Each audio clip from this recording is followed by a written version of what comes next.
बिस्मिल्लाहिर्रहमानिर्रहीम। अस्सलाम वालेकुम students and welcome back to MDCAT with Talha. Students, आज हम जो टॉपिक डिस्कस करने वाले हैं वो हमारे पास है ग्राफ्स। हम ग्राफ्स डिस्कस करेंगे, इसके साथ साथ हम इक्वेशंस ऑफ मोशन डिस्कस करेंगे। इक्वेशंस ऑफ मोशन,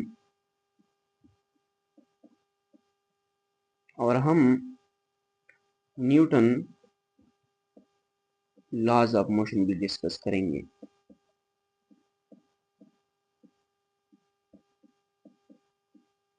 तो आज का डिस्कशन हमारा इन 3 टॉपिक्स पर होगा। सबसे पहले हम स्टार्ट लेते हैं ग्राफ से।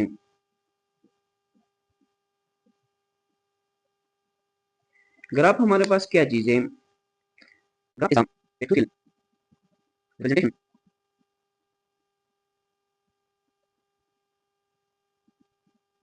representation of the relationship between two physical quantities using a set of points plotted on a coordinate system. तो friends, ये हमारे पास ग्राफ का डिफिनीशन था, और हम इसे डिफिनीशन से नहीं समझने वाले, हम इसे इंशाल्लाह एग्जांपल से और पूरे डिस्कशन से समझेंगे। तो स्टूडेंट्स, ग्राफ पर हम दो क्वांटिटीज ड्रा करते हैं, टू क्वांटिटीज। एक को हम एक्स एक्सिस पर ड्रा करते हैं और एक को हम वाई एक्सिस पर ड्रा करते हैं।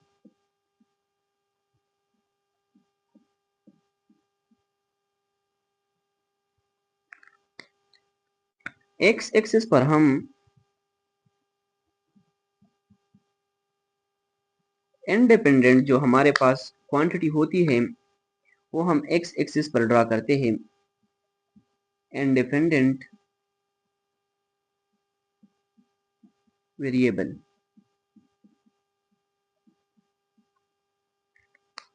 और वाई एक्सिस पर हमारे पास जो डिपेंडेंट वेरिएबल होता है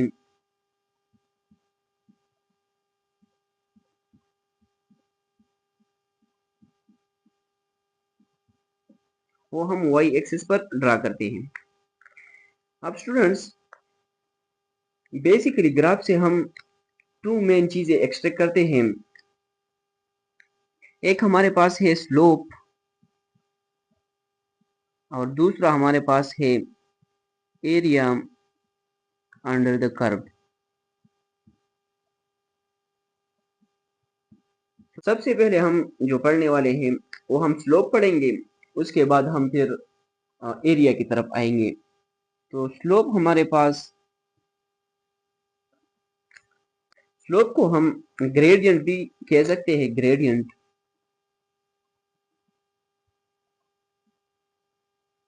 और ये हमारे पास इक्वल होता है टेन थीटा के, और हमें पता है कि tan theta is equal to perpendicular divide by base. और हम इसे आसान भाषा में राइज बाय रन भी कह सकते हैं, rise by run. I mean हमारे पास जो क्वांटिटी वाई एक्सिस पर होंगी वो हम अगर एक्स एक्सिस पर जो क्वांटिटी है उस पर डिवाइड करें तो हमें क्या देगा? स्लोप देगा। तो ये हमारे पास स्लोप के बारे में पॉइंट्स थे। अब हमारे पास स्लोप पॉजिटिव भी हो सकता है और निगेटिव भी हो सकता है। तो स्लोप हमारे पास तब पॉजिटिव होगा जब हमारे पास थीटा लेस देन 90 डिग्री हो, तब हमारे पास स्लोप क्या होगा? वो हमारे पास पॉजिटिव होगा। और निगेटिव स्लोप हमारे पास तब होगा जब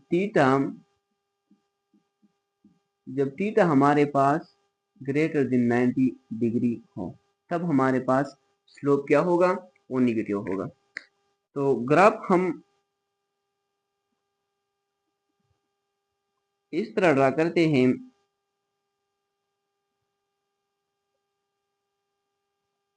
ये हमारे पास एक्स एक्सिस होता है और ये हमारे पास वाई एक्सिस होता है। और इस एक्स एक्सिस पर हम इंडिपेंडेंट वेरिएबल को ड्रा करते हैं और वाई एक्सिस पर हम डिपेंडेंट वेरिएबल को ड्रा करते हैं। अब स्टूडेंट्स कुछ इंपॉर्टेंट टर्म्स हैं जो हम यूज करते हैं। इंपॉर्टेंट कुछ टर्म्स हैं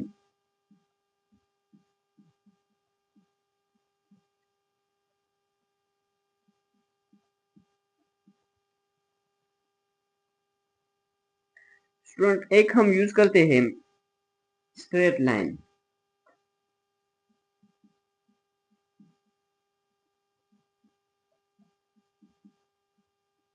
तो स्ट्रेट लाइन हमारे पास किस तरह होता है,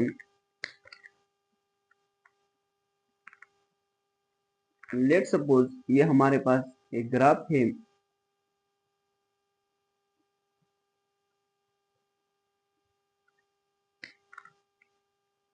और ये इसमें हमारे पास स्ट्रेट लाइन है। तो इस लाइन को हम स्ट्रेट लाइन कहते हैं और इसको हम स्लोप भी कहते हैं। तो ये हमारे पास स्ट्रेट लाइन था। अब हमारे पास दूसरा जो टर्म है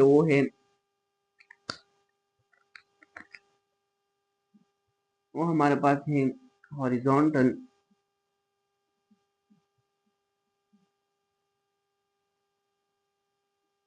हॉरिजॉन्टल लाइन और जीरो स्लोप।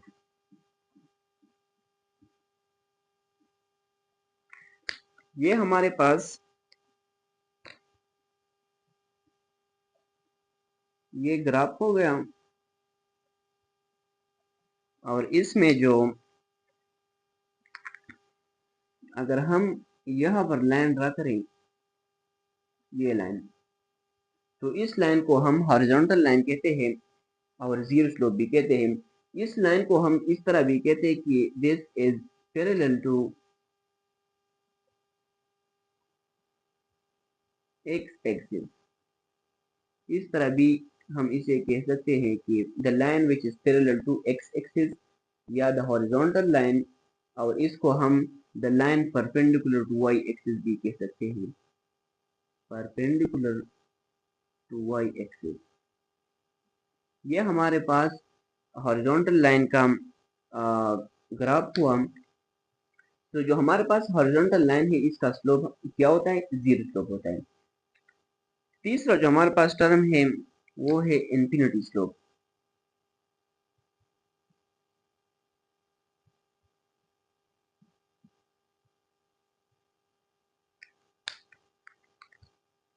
ये अगर हम ग्राफ को ड्रा करें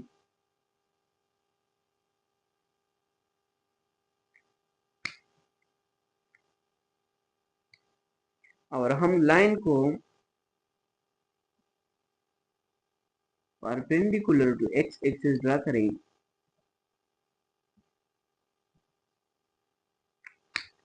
तो इस लाइन को हम क्या कहते हैं, इसको हम इंफिनिटी स्लोप कहते हैं, या इसको हम कह सकते हैं the line parallel to y axis or line perpendicular to x axis, और इसको हम इंफिनिटी स्लोप भी कहते हैं। अब इंफिनिटी स्लोप हम इसे इस वजह से कहते हैं, लेट सपोज अगर हम वेलोसिटी टाइम ग्राफ लें, फॉर एग्जांपल ये हमारे पास वेलोसिटी टाइम ग्राफ है और मैं इसमें इंफिनिटी स्लोप को ड्रा करूं, तो स्लोप हमारे पास क्या है, वो है परपेंडिकुलर डिवाइड बाय बेस। अगर हम वेलोसिटी को यहाँ पर लिख के और टाइम हमारे पास ये हो गया। तो जब हम इस ग्राफ को देखते हैं तो इस ग्राफ में हमारे पास वेलोसिटी तो इंक्रीज हो रही है, वेलोसिटी इंक्रीज हो रही है, लेकिन टाइम हमारे पास स्टिल इसी पॉइंट पर ही, टाइम पास नहीं हो रहा। तो अगर हम टाइम को जीरो पुट करें, मैं यहाँ पर लिखता हूँ, अगर हम वेलोसिटी लिखे और टाइम जीरो पुट करें तो हमारे पास ये इंफिनिटी बनता है। तो हम इस वजह से इसे इंफिनिटी स्लोप कहते हैं। अब स्टूडेंट हम डिस्प्लेसमेंट टाइम ग्राफ पढ़ने वाले हैं। तो हमें पता है कि डिस्प्लेसमेंट टाइम ग्राफ का स्लोप हमें क्या देता है, वो हमें वेलोसिटी देता है। तो आप देख सकते हैं कि हमारे पास ये जो ग्राफ है इसका स्लोप क्या दे रहा है, वो हमें वेलोसिटी दे रहा है। तो मैंने आप लोगों के लिए 3-4 ग्राफ्स ड्रा किए हैं। तो अगर हम फर्स्ट ग्राफ को देखें तो हमारे पास जो वेलोसिटी है वो यूनिफॉर्म वेलोसिटी है, क्योंकि हमारे पास स्ट्रेट लाइन है। अगर हम सेकंड ग्राफ को देखें तो हमारे पास वेलोसिटी डिक्रीज हो रही है, लेकिन वेरिएबल डिक्रीज कर रही है। और अगर हम थर्ड ग्राफ को देखें तो हमारे पास वेलोसिटी वेरिएबली इंक्रीज कर रही है। फोर्थ ग्राफ में हमारे पास स्लोप जीरो है और हॉरिजॉन्टल लाइन है। तो इस वजह से हमारे पास जो वेलोसिटी आ रही है वो जीरो आ रही है, और इसका मतलब हमारे पास बॉडी रेस्ट में है। और अगर हम ये पांचवें ग्राफ को देखें तो हमारे पास ये इन्फिनिटी स्लोप है। हमारे पास डिस्टेंस तो डिस्प्लेसमेंट तो चेंज हो रहा है, लेकिन हमारे पास जो टाइम है वो कांस्टेंट है। तो इस वजह से जो स्लोप आ रहे हैं हमारे पास वो इन्फिनिटी स्लोप आ रहा है। अब स्टूडेंट्स हम पढ़ने वाले हैं वेलोसिटी टाइम ग्राफ। तो हमें पता है कि वेलोसिटी टाइम ग्राफ का स्लोप हमें क्या देता है, वो हमें एक्सेलरेशन देता है। तो अगर हम पहले ग्राफ को देखें तो हमारे पास जो वेलोसिटी टाइम ग्राफ है, इसमें हमारे पास स्ट्रेट लाइन है। तो हमारे पास जो एक्सेलरेशन है वो एक्सेलरेशन हमारे पास क्या है, कांस्टेंट एक्सेलरेशन है। अब हमारे पास जो सेकंड ग्राफ है इसमें अगर हम देखें तो हमारे पास जो एक्सेलरेशन है वो हमारे पास वेरिएबल है, और हमारे पास वेरिएबली इंक्रीज कर रही है। तो हमारे पास एक्सेलरेशन वेरिएबली इंक्रीज हो रहा है। अगर हम थर्ड ग्राफ को देखें तो हमारे पास जो एक्सेलरेशन है वो हमारे पास वेरिएबली डिक्रीज कर रहा है। और अगर हम इस ग्राफ को देखें तो हमारे पास जो एक्सेलरेशन है वो जीरो है, क्योंकि हमारे पास जो वेलोसिटी है वेलोसिटी कांस्टेंट है। इस वजह से हमारे पास जो एक्सेलरेशन है वो जीरो है। अगर हम इस ग्राफ को देखें तो हमारे पास जो स्लोप है वो इन्फिनिटी स्लोप है, क्योंकि हमारे पास वेलोसिटी तो चेंज हो रही है, लेकिन हमारे पास जो टाइम है वो क्या है, कांस्टेंट है। इस वजह से हमारे पास एक्सेलरेशन इन्फिनिटी है। अगर हम इस ग्राफ को देखें तो इस ग्राफ में हमारे पास जो एक्सेलरेशन है वो तो हमारे पास पॉजिटिव है और इंक्रीज कर रहा है।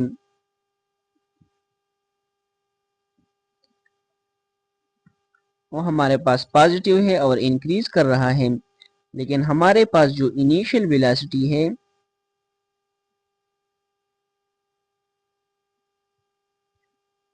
लेकिन इनिशियल वेलोसिटी जो हमारे पास है वो क्या है, वो नेगेटिव है। तो we have initial velocity negative. अगर हम इस ग्राफ में देखें तो इस ग्राफ में हमारे पास जो एक्सेलरेशन है वो पॉजिटिव है और इंक्रीज कर रहा है, कॉन्स्टेंटली इंक्रीज कर रहा है। लेकिन हमारे पास जो इनिशियल वेलोसिटी है तो वो हमारे पास पॉजिटिव है। तो we have positive initial velocity. तो ये जो हमारे पास ग्राफ है, इस ग्राफ में हमारे पास जो एक्सेलरेशन है वो नेगेटिव है और कांस्टेंट है। तो हमारे पास नेगेटिव कांस्टेंट एक्सेलरेशन है, क्योंकि अगर हम देखें तो हमारे पास जो थीटा है, थीटा हमारे पास ग्रेटर देन 90 डिग्री है। इस वजह से हमारे पास जो स्लोप आ रहा है वो हमारे पास क्या है, नेगेटिव है। और इसका जो वेलोसिटी है वो हमारे पास पॉजिटिव इनिशियल वेलोसिटी है। सो स्टूडेंट्स अब हम डिस्टेंस टाइम ग्राफ को डिस्कस करने वाले हैं। तो ये हमारे पास है डिस्टेंस टाइम ग्राफ।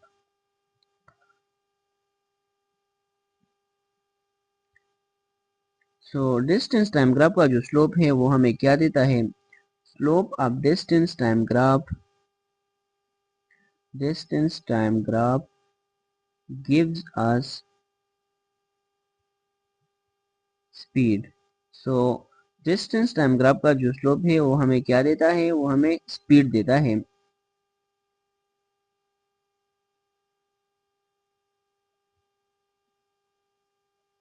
ये हमारे पास डिस्टेंस टाइम ग्राफ है। तो इसका जो स्लोप है तो इसका जो स्लोप है वो हमें क्या देता है, वो स्पीड देता है।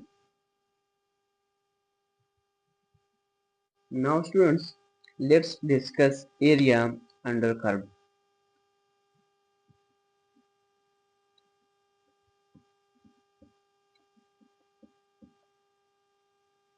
स्टूडेंट्स मैं आप लोगों को दो तीन जो ज्योमेट्रिकल फिगर्स हैं, ज्योमेट्रिकल जो शेप्स हैं उसके एरियाज जो बन सकते हैं वो मैं आप लोगों को यहाँ पर लिखने वाला हूँ। फर्स्ट ऑफ ऑल जो हमारे पास है वो है एरिया ऑफ ट्राइंगल।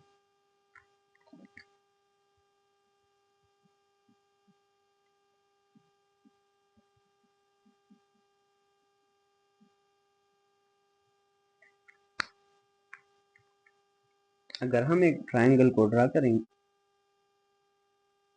तो हमारे पास एरिया बनता है, ये ट्राइंगल का बेस है और ये हाइट है।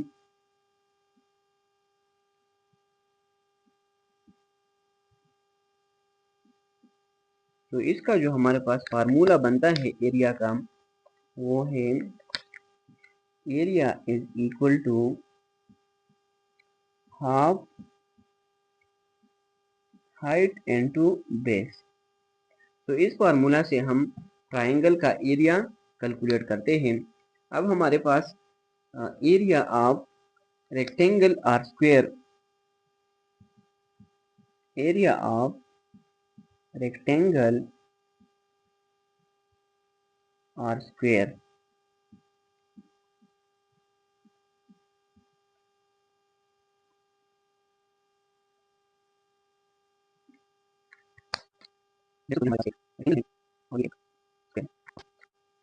तो ये हमारे पास रेक्टेंगल का बेस है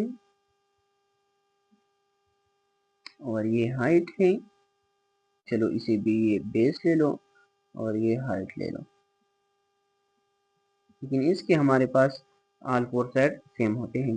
तो इसका जो हमारे पास फार्मूला बनता है एरिया का, एरिया स्क्वायर के केस में अगर हम लें तो हम स्क्वायर के साइड्स पर अगर हम स्क्वायर ले लें तो ये हमारे पास इसका एरिया बनता है। और हमारे पास जो रेक्टेंगल का एरिया है और स्क्वायर का, दोनों के लिए हम ये फार्मूला यूज कर सकते हैं। वो हमारे पास है बेस इंटू हाइट। ये इसका सिंप्लीफाइड फॉर्म है। अभी मैंने आप लोगों को बता दिया कि स्क्वायर के हमारे पास ऑल फोर साइड सेम होते हैं। तो अगर हम दो साइड्स के क्या लें, स्क्वायर ले लें, हमारे पास स्क्वायर का एरिया आ जाएगा। और अगर हम रेक्टेंगल का देखें तो वो हम बेस इंटू हाइट अगर मल्टीप्लाई करेंगे तो हमारे पास क्या आ जाएगा, वो हमारे पास रेक्टेंगल का एरिया आ जाएगा। एरिया ऑफ ट्रेपीजियम,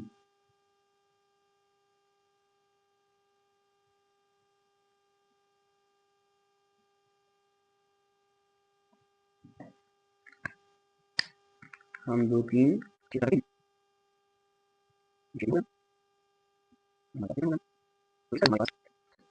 ये इसके हैं पैरेलल साइड ए बी, ये इसके क्या है, पैरेलल साइड है और ये इसका हाइट है। इसके ये पैरेलल साइड है और ये इसका क्या है, हाइट है। तो इसका जो हमारे पास एरिया का फार्मूला बनता है वो है हमारे पास area is equal to half of sum of parallel side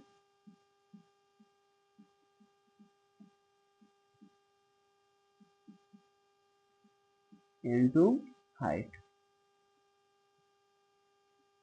तो अगर हम इसे सिंप्लीफाई करें हमारे पास half into a plus b into height, ये हमारे पास ट्रेपीजियम का एरिया बनता है। अब अगर हम एरिया ऑफ सर्कल लेके, और सिंपल है,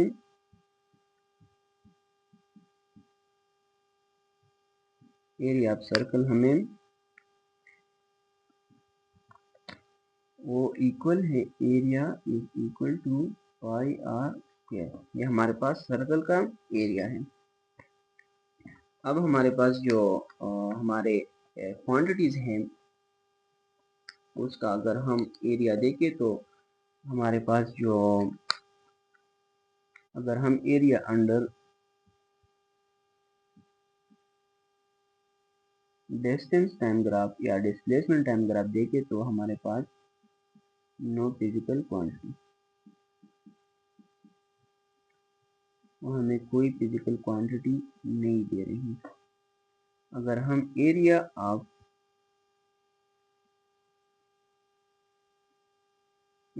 अंडर वेलोसिटी टाइम ग्राफ देखिए तो हमें क्या देता है, डिस्टेंस और डिस्प्लेसमेंट।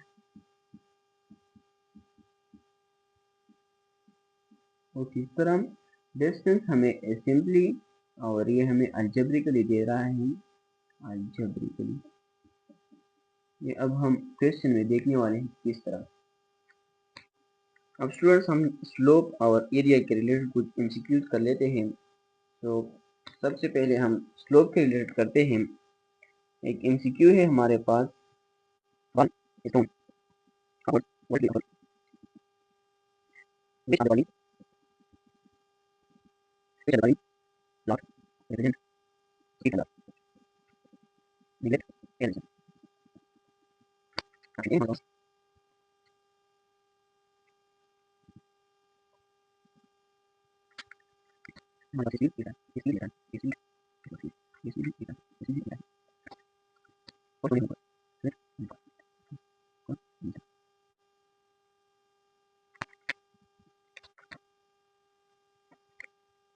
अब स्टूडेंट्स अगर हम क्वेश्चन को देखें तो क्वेश्चन में पूछ रहे हैं कि a ball is thrown vertically upward, which of the following plot represents speed time graph neglecting air resistance। तो अगर हम इसके सोल्यूशन को देखें, हम एक बॉल को ग्राउंड से वर्टिकली अपवर्ड हम थ्रो करते हैं तो इनिशियल जो इसका स्पीड है वो क्या होता है, हमारे पास मैक्सिमम होता है। अब जब बॉल टॉप पे पहुंच जाता है, टॉप पे इसका स्पीड क्या होता है, 0 हो जाता है, रुक जाता है बॉल। और फिर जब नीचे आता है तो हमारे पास इसका स्पीड फिर इंक्रीज हो रहा है और बॉटम पे हमारे पास फिर मैक्सिमम हो जाता है। तो अगर हम इन तमाम ग्राफ्स को देखें तो इसमें हमारे पास इनिशियल स्पीड क्या है, इनिशियल स्पीड मैक्सिमम है, फिर हमारे पास स्पीड डिक्रीज हो रहे हैं और टॉप पे पहुंच कर क्या हो जाता है, 0 होता है। लेकिन फिर स्पीड हमारे पास इंक्रीज हो रहा है, लेकिन किस तरह इंक्रीज हो रहा है, हमारे पास वेरिएबल इंक्रीज हो रहा है। और हमने यहाँ पर क्वेश्चन में हमें दिया गया है कि इन नेगलेक्टिंग एयर रेजिस्टेंस, इसका मतलब हमारे पास है कि एक्सेलरेशन क्या है, एक्सेलरेशन कांस्टेंट है।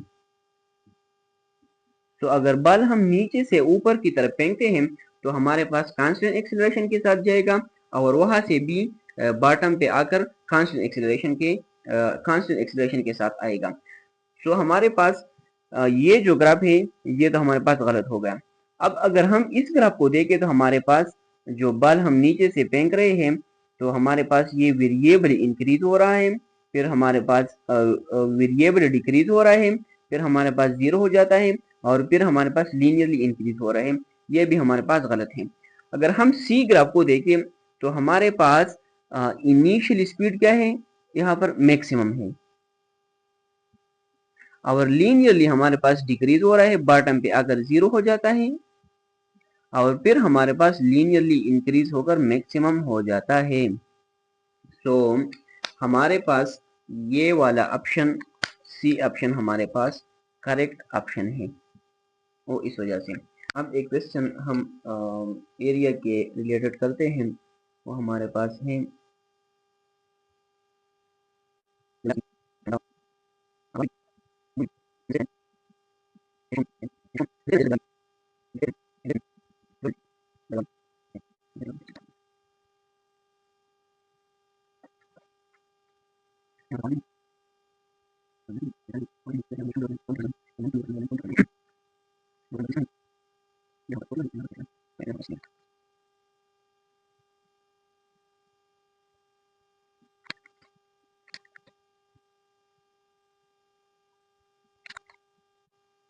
अब इसमें हमारे पास क्या रिक्वायर्ड है, डिस्प्लेसमेंट रिक्वायर्ड है एंड डिस्टेंस लेवल रिक्वायर्ड है। मैं आप लोगों को ऑप्शन लिख रहा हूँ, आप इसे जल्दी से कैलकुलेट करें। हमारे पास डिस्प्लेसमेंट एंड डिस्टेंस वो रिक्वायर्ड है।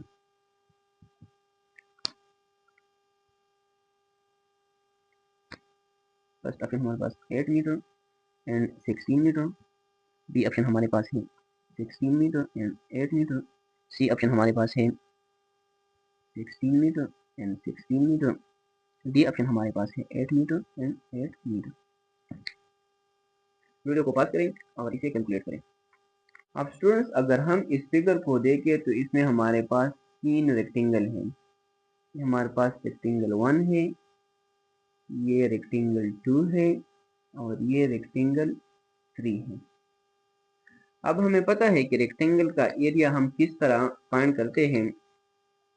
उसका फार्मूला है हमारे पास area is equal to base into height. अब हम रेक्टेंगल 1 का एरिया फाइंड करते हैं। रेक्टेंगल 1 का एरिया हमारे पास है, बेस कितना है हमारे पास 2 है एंड हाइट हमारे पास कितना है 4 है। तो इसका एरिया हमारे पास क्या बन गया 8 मीटर बन गया। अब हम रेक्टेंगल 2 को फाइंड करते हैं। तो रेक्टेंगल 2 में हमारे पास बेस कितना है 2 सेकंड है और हाइट हमारे पास कितना है -2 है। तो इसको हम मल्टीप्लाई करके इसका आंसर आता है -4। अगर हम रेक्टेंगल 3 को देखें तो हमारे पास रेक्टेंगल 3 का एरिया बनता है, बेस हमारे पास है 2, क्योंकि हमारे पास 4 और 6 के बिटवीन कितना डिफरेंस है 2 डिफरेंस है ना। तो हमारे पास 2 है और हाइट हमारे पास कितना है वो भी 2 है। तो ये हमारे पास बन गया 4। अब अगर हम डिस्टेंस को कैलकुलेट करें तो डिस्टेंस हमारे पास क्या है स्केलर है। तो अब हम सिंपल इसको ऐड करेंगे, नो प्रॉब्लम विथ साइन, क्योंकि हमारे पास डिस्टेंस स्केलर है। तो हमारे पास 8 metre plus 4 metre plus 4 metre, तो हमारे पास डिस्टेंस 16 मीटर बन गया। अब हम डिस्प्लेसमेंट को अगर देखें तो डिस्प्लेसमेंट हमें पता है कि एक वेक्टर क्वांटिटी है, तो हम साइन का ख्याल रखेंगे और हम इसको ऐड करेंगे विथ साइन।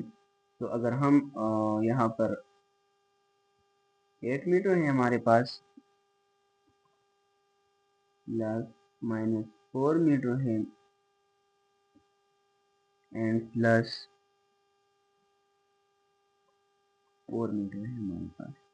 तो इसको अगर हम प्लस करें तो ये हमारे पास 8 मीटर बन जाता है।